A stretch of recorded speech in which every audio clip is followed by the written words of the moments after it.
WOUB.org and click on the About WOUB tab.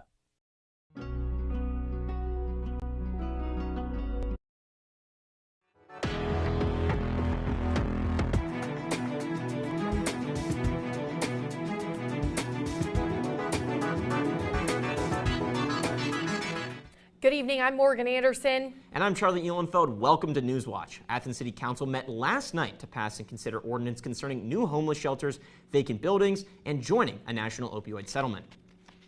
Athens City Council is beginning the process of bringing Conestoga huts to Athens. The first ordinance would allow for R3 and B3 residential zoning to contain the huts. The second would allow for huts to be built in 3 locations, including the gathering place. The measure had many community members speak in favor of the proposal at the last committee meeting. Last night, after one community member expressed concerns about safety, Councilmember Solveig Spieldness said there's no reason for concern. She said she had, quote, full confidence with the project at the gathering place. Athens City Council heard the first reading for ordinances to target vacant buildings in the city. The 2 ordinances had their first readings at last night's council. If a building has the vacant designation for 90 days, it can be subject to a fee after 1 year. The fees will begin at $600 in the first year before capping at $9,600 in the 5th year. Buildings will be subject to increased inspections to verify if they're up to code. And even more, if the buildings are being used by active military members, professors researching abroad, or have been damaged due to circumstances outside the owner's control, they will not be subject to an increased fee. Mayor Patterson hopes to use new opioid settlement money to create a new reentry program for people struggling with drug addiction. While the program is in its early stages, Patterson hopes to work with Job and Family Services to create a model for seasonal outdoor jobs. Appalachia has been hit harder than most of the country by the opioid crisis, 64% higher than the national average, according to the Appalachian Regional Commission. This would target one of the region's biggest struggles, a lack of recovery services. Well, Governor Mike DeWine celebrates the opening of a new school-based health clinic in Gallipolis. The new Gallia Academy High School Wellness Center serves not just Gallipolis, but the surrounding Gallia County. The clinic will offer a variety of healthcare services, including primary care, behavioral health care, and vision services. Governor DeWine says the new school-based health clinic is a part of his Appalachian Children's Health Initiative. The initiative has granted more than $64 million to projects that are expected to impact 61,000 students and 375,000 residents in 20 Appalachian counties. You can now cast your ballots for the November 4th general election. In-person early voting and absentee by mail voting began this morning. Athens County voters can visit the Athens Board of Elections office from 8 a.m. to 5 p.m. to vote in person. For those voting absentee by mail, ballots must be postmarked by November 3rd, and absentee ballot applications must be received by your Board of Elections by 8:30 p.m. on October 28th. Well, it's been a rainy day here in not just Athens, but also southeast Ohio, but arguably some much needed rain. Let's head on over to the Weather Center with forecaster Noah Cabin. Noah, what can you say about all this rain? Is it ever going to go away? Well, right now it's actually kind of stopped for a little bit. It's been raining all day long, though, and that's just kind of been the theme of the day for not just Athens, but the surrounding area, as you said earlier, Morgan. Look here. You see the rain hit southern Ohio really hard. Portsmouth and Ironton got some heavy rains earlier today, and we kind of caught a little bit of that earlier in the morning. But as the days went on, the rain's kind of dissipated a little bit. But because of this rain, it's causing all of this temperature to just drop. All of the temperature in the area is starting to drop. 75 degrees here in Athens 24 hours ago. Now we're sitting at 68, so it's way cooler now. And that's just going to kind of be the theme throughout the rest of the night. We got a 53-degree overnight low, 90% chance of rain. So if you got any kind of plans tonight, just make sure to grab the biggest umbrella that you can get your hands on, because you're going to need it. And tomorrow we are going to get a little bit of a break from the rain because, this low pressure system that's moving through is starting to die out, and we'll find out a little bit more about that later on in the show. Thanks, Noah. The impacts of Trump tariffs are still being felt across the globe. Canadian Prime Minister Mark Carney visited the White House today to discuss the impact tariffs have had on his nation's economy. Karen Kafa has the details from Washington. Canada's Prime Minister Mark Carney came to the White House on Tuesday in an uncomfortable spot. His country's economy slipping and tariffs imposed by President Donald Trump on key Canadian exports to the United States, making the situation worse. Tuesday marked the second time that Carney has come to Washington to meet with Trump since Carney was elected in April. Let's be clear about the relationship as it stands right now. We are the second largest trading partner of the United States. But tariffs imposed on Canadian goods coming over the border into the U.S. are hitting an already struggling economy hard.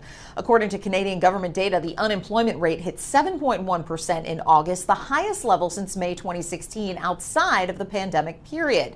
Trump has slapped tariffs on cars, steel, and aluminum, key Canadian exports to the United States, and more have been announced on softwood and lumber, among the top goods the United States imports from its northern neighbors.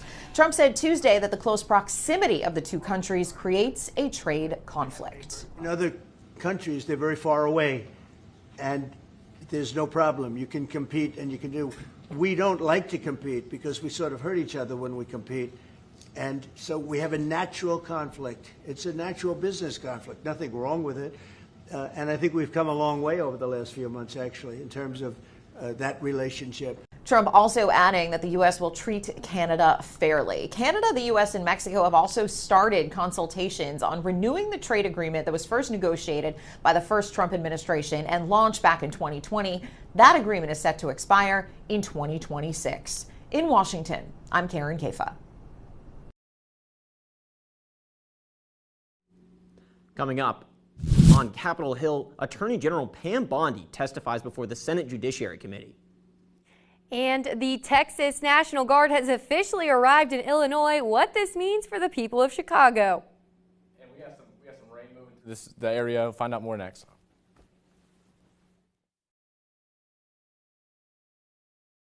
In some ways, Portsmouth was one of the last small cities to field a team and get a franchise. What was kind of extraordinary about Portsmouth was it was able to field an incredible team. For a brief moment in the sun, a little sweet spot that almost was sweet enough to get them a national championship, but they put together the team that ultimately did win the championship in 1935 in Detroit.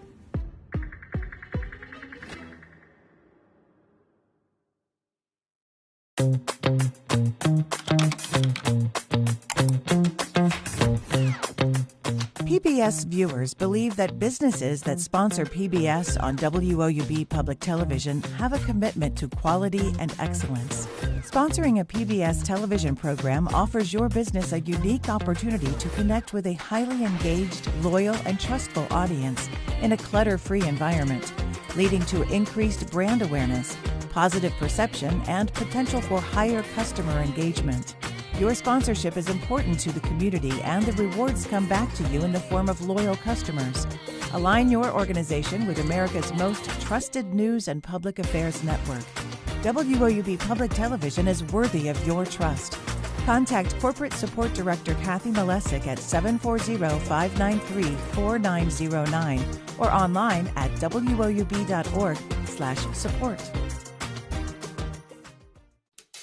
CasualWorks was not designed, created, or maintained by people who studied disability. They're people who studied opportunity. If a person has very limited movement and can make little teeny circles, there's a place for you. The idea of workers contorting themselves to a job is one business model. Our business model is that the job responds to the worker.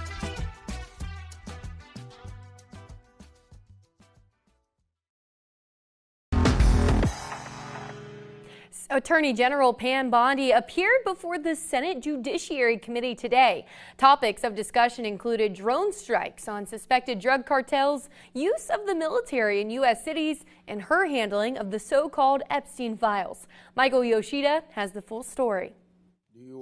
United States Attorney General Pam Bondi testifying before U.S. lawmakers. I took office with two main goals: to end the weaponization of justice and return the department to its core mission of fighting violent crime. Bondi sparring with Democrats over the Trump administration's push to deploy the military in U.S. cities. I wish you loved Chicago as much as you hate President Trump. And currently, the National Guard are on the way to Chicago. If you're not going to protect your citizens, President Trump will. Been on this committee for more than 20 years. That's the kind of testimony you expect from this administration.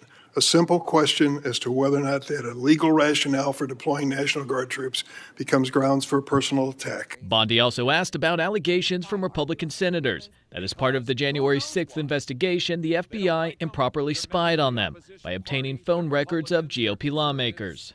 You've seen this document, Attorney General Bondi. What was going on here? Who ordered this? Who ordered the tapping of the phones of United States senators? Bondi saying she's looking into the matter. The AG also pressed on other issues, including drone strikes of suspected drug cartel boats, the so-called Epstein files and investigations and personnel decisions which Democrats argued had been motivated by politics. Bondi often deflecting and attacking. And you rail against dark money. Yet you work with dark money groups all the time, Senators. You shut down the government. You voted to shut down the government, and you're sitting here. In Washington, Michael Yoshida. The National Guard has arrived in Illinois after being mobilized by President Trump. 200 members of the Texas National Guard were spotted at the U.S. Army Reserve Center in Elwood, just an hour south of Chicago. The Guard members will receive crowd control and legal training ahead of any specific assignments. President Donald Trump claims he deployed the troops to help protect federal workers and federal property in Chicago. The National Guard's arrival is taking place over the objections of Illinois Governor J.B. Pritzker, who says the president is using troops as political props and pawns. Well, Morgan said it earlier, but man, it has been coming down all day. You know, I didn't have an umbrella and I paid for it. So are we going to get any relief from that anytime soon? Not tonight, but as the week goes on, we're going to see a little bit more of that. But I definitely do feel that because I forgot my umbrella this morning and I also got rained on. But if we'll take a look at the forecast here really quick, we've got 66 degrees here currently in Athens. We're sitting with overcast. Catching a little bit of a break in the rain, but that break's not going to last for too long because as the night goes on, we're going to see some rain start to move in. 67 in Lancaster, 67 in Newark, 67 in Zanesville. So just a cool day all around the area. We've got some rain moving through, but as I said earlier, we have a break in it for the time being. Not going to last long because we're going to have more rain move through tonight. And with this rain, we are going to see, you know, a slight chance of severe weather. Not anything to be too worried about, but one thing we are a little bit concerned about is we're technically still under a drought.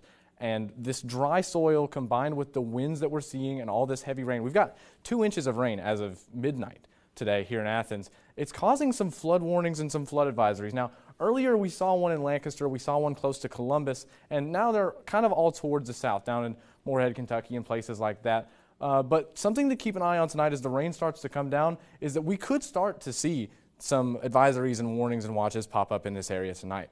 The rain's pretty much doused the Midwest today, and it's going to continue to do so as the night goes on. But I want you to take a look right here. As you see this gap in the clouds between Columbus and Chicago, like right on that Indianapolis line, that is the cold front that's moving in. We have a low pressure system currently over us right now, and that's what's causing all of this rain. But this cold front is going to come through, and it's just going to push it out of the way. By tomorrow, this is going to be completely off the East Coast, and we're not going to have any rain near us. But we are going to have some cooler temperatures. Because of this jet moving through, we're seeing, 41-degree low on Wednesday, 37 on Thursday, 39 on Friday. So if you've got jackets, this is the time to break them out. But, like I said earlier, we do have 24 hours ago, significantly lower temperatures as we did yesterday. But as the night goes on, we're going to get to 53 degrees. Rain is going to continue to go down. So if you're going out tonight, make sure to grab an umbrella, a rain jacket. But one thing that we do need to keep an eye out for here, don't get too used to this lower temperatures because by Saturday, we're essentially being pump faked. 41-degree low on Wednesday, 37 on Thursday, 39 on Friday. But by the weekend, we're going to see a high of 71, and the highs are going to continue to go up into the mid-70s as the week goes on. And, we're not going to see any kind of significant rain until the middle of next week as of right now. So, Morgan, Charlie, back to y'all. Thanks, Noah. The Federal Aviation Administration is feeling the effects of the ongoing government shutdown. A dozen FAA facilities across the U.S. saw staffing shortages as air traffic controllers call out sick. Ivan Rodriguez has more on how the Department of Transportation is responding. With the government shutdown sliding into its 7th day, Transportation Secretary Sean Duffy says air traffic controllers are wondering if there's an end in sight. They're thinking about, am I going to get a paycheck? Controllers are considered essential workers, so they must work during the shutdown, but are not being paid. We want to make sure we have air travel safe and controllers focused not on their mortgages, not on the next paycheck, not on food on the table, but actually on making sure you and your family are safe. 12 FAA facilities saw staffing shortages Monday night. The control towers in Burbank, Phoenix, and Denver had so-called staffing triggers reported in the public FAA operations plan. Other facilities that handle air traffic around airports in Newark, New Jersey, Jacksonville, Florida, Chicago, Washington, D.C., and Indianapolis also were short-staffed, which in some cases caused hours-long delays. If we have additional sick calls, we will reduce the flow consistent with a rate that's safe for the American people. Former air traffic controller Harvey Skolnick says anytime a facility isn't staffed properly, it has a ripple effect. It has an effect on breaks. It has an effect on controllers getting time off. It has an effect on training. And the job is tough enough as it is. And when you have to work 6 days a week, and now you're not getting paid on time, so everything has a cumulative effect on the FAA. I'm Ivan Rodriguez reporting. Next in sports, Ohio volleyball is on the road tonight in Kent, looking to avoid a historic streak. Find out what the Bobcats need to do tonight to get their first MAC win and where they sit in the conference when Newswatch returns. And for the latest from Newswatch, follow us on X, Instagram, and YouTube. Stay tuned for a new episode of The Lookout coming tomorrow.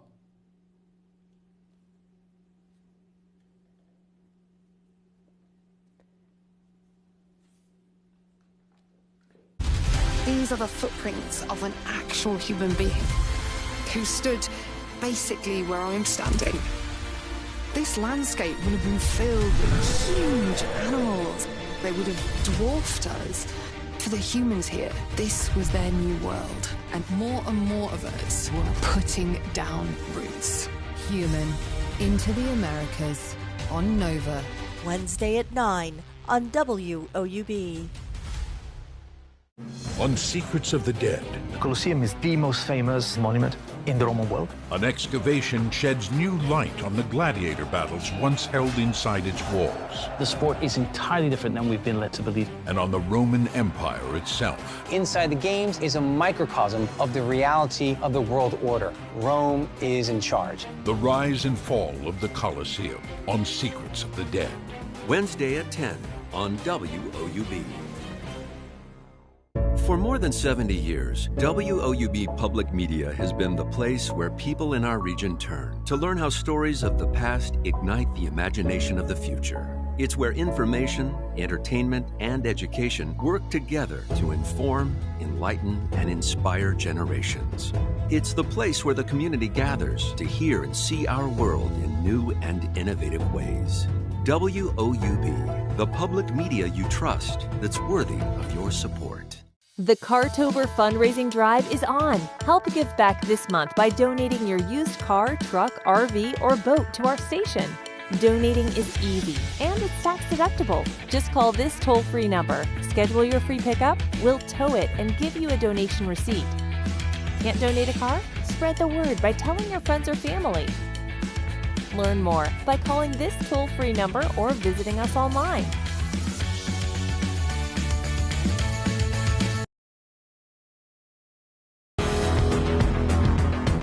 Good evening and welcome into sports. I'm Andrew Bowlby. The Ohio volleyball team is in Kent tonight taking on the Golden Flashes, looking to earn their first MAC win of the season. The Bobcats are also trying to avoid some negative history. With a loss tonight, the team would set a new mark for the second longest losing streak in school history at 12 games. Ohio is still 3 losses away from tying the longest losing streak in the program's 45-year NCAA history, but snapping the losing streak tonight, it won't be very easy. The Bobcats are facing off with a Kent State team that sits right in the middle of the MAC. The Golden Flashes have 3 of their top 10 hitters in the conference on their roster, and if Ohio is going to get things going this season, they have to cut down on errors. The Bobcats have committed the 7th most errors in the country and have a hitting percentage of just 15%. One bright spot for the Bobcats has been the play of Kendall White. She racked up over 100 assists and 20 digs over the weekend against Akron and Buffalo. Now, she'll need some help tonight if the Bobcats are going to be able to get a first conference win. Now, taking a look at the MAC standings, you'll see the struggles that Ohio has had. The Bobcats are last in the conference at 2-14 overall, and they're still winless in MAC play. And keep in mind, the top 6 teams qualify for the MAC tournament. So that means Ohio is currently a couple games back from taking one of those spots, and they're not out of the race for postseason action just yet, but they are going to have to win a good number of their remaining 13 games if they want to see tournament play. Ohio Women's Golf won their first tournament of the year with a first-place finish at the Rocket Classic. The final round was canceled today due to standing water on the course. The team finished with a combined score of 613, good for 37 over par, and just one shot ahead of Indiana State. Brooklyn Millard of Toledo won the event individually, but 2 Bobcats placed inside the top 5. Katie Husted was the runner-up with a final score of just 4 over par. Morgan Rogers came in 4th at 6 over par. Now, Ohio's win marks the 2nd consecutive year that the Bobcats took home first place at the tournament. With another week in the books for Ohio athletics, Bobcat Showcase picked their 3 stars of the week. The top star of the week is Ohio hockey goaltender Garrett Alderman. Alderman started the Bobcats Saturday night game against Purdue Northwest and delivered in a big way. He stopped all 32 shots the Boilermakers took on him, earning his 2nd shutout of the season. Alderman now 2-0 on the year, and he has yet to concede a goal. Our 2nd star of the week is Natalie LaFleur from the Ohio field hockey team. LaFleur came through with the Bobcats, scoring the Sunday overtime winning goal against Queens. She had 3 shots in that match, and her breakaway score in extra time gave the Bobcats their 3rd win of the season. And the 3rd star of the week, making it a 2nd straight appearance, Luke Reeve. He was big in leading the Bobcats offense with a pair of goals in Friday night's game. Both of his tallies were on special teams with a power play goal in the first period and a shorthanded goal in the 3rd. Reeve added an assist on Saturday night on Ohio's only goal. In the NFL today, the Cleveland Browns traded quarterback Joe Flacco and a 2026 6th-round pick to the Cincinnati Bengals in exchange for a 2026 5th-round pick. Flacco was the Browns starter for weeks 1 through 4, putting up just over 200 passing yards per game. The veteran threw just 2 touchdowns and 6 interceptions during his 4 starts this year. The Browns turned to rookie Dylan Gabriel for week 4, leading to the trade. The Bengals add Flacco to a QB room that features an injured Joe Burrow, current starter Jake Browning, and Sean Clifford, who's on the practice squad. Let's go back over to Charlie. Still ahead, the popular chicken tender restaurant Raising Cane's opened a new location in Athens today. And we'll be right back after the break. But until then, here's a look at what's coming up on your public television station.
We apologize, we're having some technical difficulties tonight, but we're going to take one final look at weather around the Athens area. Noah? Yeah, so like I've said earlier, it's been a rainy day all day long so far, and it's going to continue to rain throughout the night. We're seeing some rain move out right now. Overnight low is going to be 53 degrees, so 53 degrees and rainy, so if you got any plans, grab a jacket, grab an umbrella. As the week goes on, we're going to see it start to get a little cooler at the beginning of the week, but don't plan your trip to the pumpkin patch just yet because it's going to start warming up and it's not going to feel like fall by Saturday. So yeah, that's it. That does it for our broadcast this evening. Thanks for watching. For all of us here at Newswatch, I'm Charlie Eulenfeld. And I'm Morgan Anderson. Be sure to stay tuned to the PBS NewsHour coming up next. And be sure to check us out on social media as well. Have a great night.